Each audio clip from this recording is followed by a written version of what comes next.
రచ్చని create చేసినట్టు చేసి చంద్రబాబు నాయుడు గారిని విపరీతంగా దూషించడం అనేది ఇది ఒక విధమైనటువంటి రాష్ట్రంలో జరుగుతున్నటువంటి అభివృద్ధి సంక్షేమం మీరు చేసినటువంటి అవినీతి కార్యక్రమాలు బయటకు రాకుండా చేసి ఒక ప్రణాళికబద్ధంగా చేస్తున్నారే కదా అని అనిపిస్తుంది. మొత్తం మీద అంబటి రాంబాబు గారు సామాన్యుడు కాదు.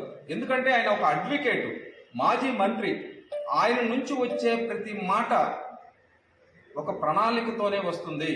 ఇది మొత్తం కూడా అంబటి రాంబాబు నోటుకుంటూ వచ్చిన ఈ పలికిన ప్రతి మాట కూడా జగన్మోహన్ రెడ్డి గారు పలికిచ్చారన్నది ప్రతి ఆంధ్రప్రదేశ్లో ఉన్నటువంటి ప్రతి పౌరుడు కూడా గుర్తిస్తూ ఉన్నాడు.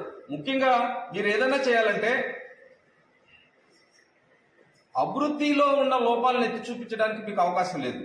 ఇప్పుడు వెంకటేశ్వర స్వామి లడ్డుని మేము చెప్పలేదు, ప్రజలందరూ చెప్తున్నారు. వెంకటేశ్వర స్వామి లడ్డు మీ ప్రభుత్వంలో ఎలాంటి రుచికరంగా ఉందో, సువాసనతో ఉందో, లేకపోతే ఈరోజు ఎంత పవిత్రంగా ఉండదో అనేది మేము చెప్పడం కాదు.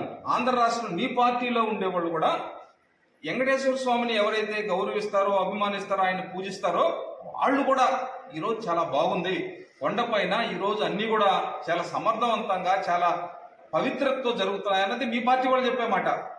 కాబట్టి ఇవన్నిటిని జీర్ణించుకోలేక, వీటన్నిటిని కూడా మీరు యాక్సెప్ట్ చేయలేక మీ తప్పుని క్షమించండి అని ఆ వెంకటేశ్వర స్వామి పాద చెంతాలకు చేరి క్షమాపణ కోరకుండా మరి కొత్త విధానాన్ని ప్రవేశపెట్టి అంబటి రాంబాబు గారిని వెంటర్ చేసి ఆయన బండబూతులు ఏంటి, చంద్రబాబు నాయుడు గారు చేసిన పాపం ఏంటి?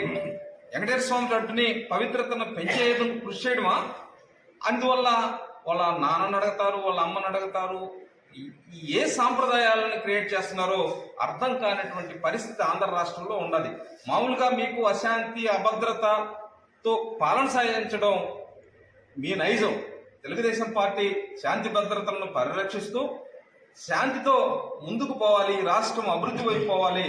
ఆంధ్ర రాష్ట్రంలో ఉన్నటువంటి ప్రజలు ఈ రాష్ట్రంలోనే, ప్రపంచంలోనే అగ్రగామిగా తెలుగు వాళ్ళు ఉండాలన్న కష్టపడే ఒక ముఖ్యమంత్రి పట్ల మీరు ఈ విధంగా మాట్లాడుతున్నారంటే మీరు మిమ్మల్ని ఏమనాలో అర్థం కానటువంటి పరిస్థితి.